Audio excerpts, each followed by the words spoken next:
अगर कोई भी हिंदू या सिख भाई इस मुसलमान औरत का ये 3 मिनट का वीडियो सुन लेगा तो आपके सर से इस खास तबके के साथ भाईचारे का भूत ना उतर जाए तो फिर कहना। मस्जिदों में आज से नहीं, पिछले 77 साल से हिंदुओं को ये बताया गया है कि आपका भगवान कोई है ही नहीं। अब आते हैं नमाज में। नमाज तो ये वजाहत करता है कि हिंदुओं को काफिर बोलो।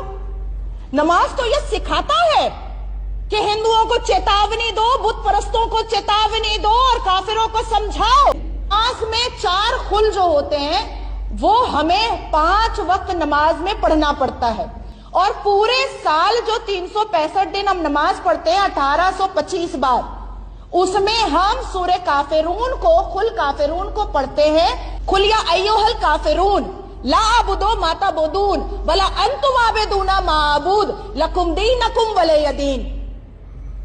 ए मजहब के मानने वालों, कह दो काफिरों को तुम मेरे कभी नहीं हो सकते और मैं तुम्हारा कभी नहीं हो सकता।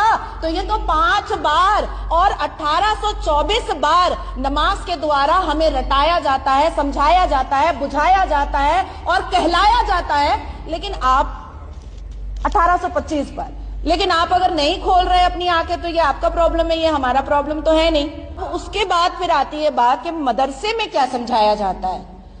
मदरसे में जिस हिसाब से आतंकी शिक्षा दी जाती है, मदरसे में कुरान की 26 वो आयतें जो हिंदुओं के खिलाफ इतनी ज्यादा भयंकर और भयानक है, उसको अगर आप अर्थ के साथ पढ़ेंगे तो मुझे लगता है कि आप भाईचारा भूल जाएंगे और आपको समझ में आ जाएगा कि 77 साल से आपके ये भाई नहीं थे और 1450 साल से आपको सिर्फ काटने, मारने, लूटने और फाड़ने की कोशिश में ही लगे हुए थे।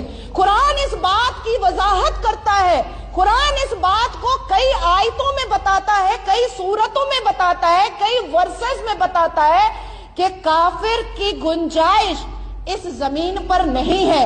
काफिर इस जमीन पर, इस धरती पर, इस सरजमीन पर नहीं रह सकता है।